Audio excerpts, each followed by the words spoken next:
Halo. 20 years ago, Halo fans set foot on their first journey towards a mysterious alien ring world, looking up at the breathtaking atmosphere whilst the towering ring arced across the sky.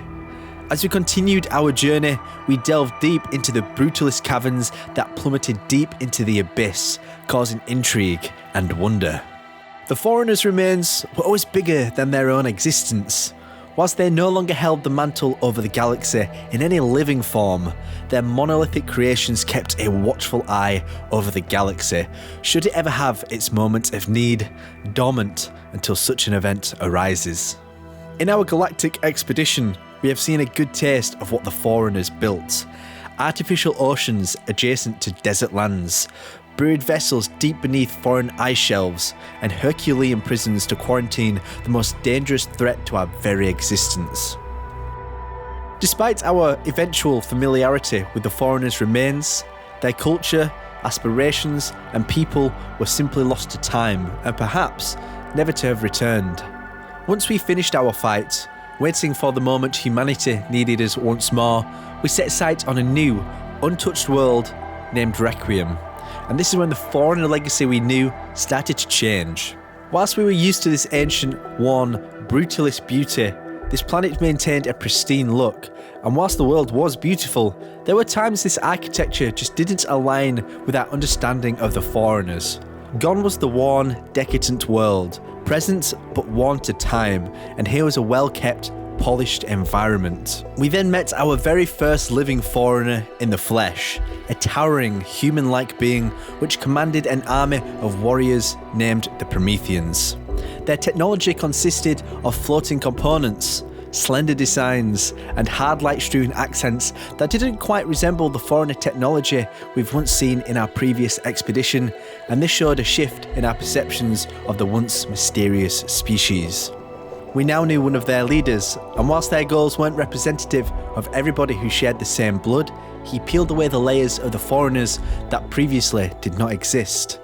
Here they are, the once mysterious and long forgotten people were present and ready to resume their responsibilities in the galaxy. And despite the Didact's eventual defeat and Cortana's reclamation of the Milky Way, we did slowly start to see a shift in how the Forerunners were presented. We saw the Spirit of Fire set its sights for the Ark, which showed some signs of the Forerunners' familiar aesthetic return once more, while still maintaining some resemblance to the new designs we've come to see.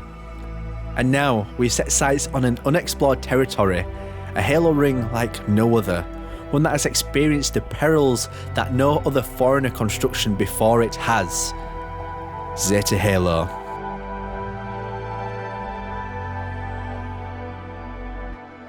The history of this ring is deep, with layers of history that have spanned millions of years, far beyond the comprehension of any human, and without a doubt, Zeta Halo wants us to know this. We've already seen the towering constructs, far-off structures that spark interest. Their brutalist, detailed, and weathered designs are also back. Behemoth shows us that their small attention to detail still persists, whilst their tremendous structures span the horizon with their purposes still to be discovered. At the same time, more intimate settings are still being discovered, with ambient uneasiness that we're still yet to experience but know well of even before this game comes out. And whilst we're also exposed to structures that take us back to our early days of discovery, new and equally exciting ones are around every corner. So it's now that we can reclaim the Didact's famous line and immerse ourselves in the worlds that make us want to explore, theorise and discover once again. Because my friends, the Forerunners have returned. Subscribe now to Ultimate Halo for more unfriggin' believable Halo content.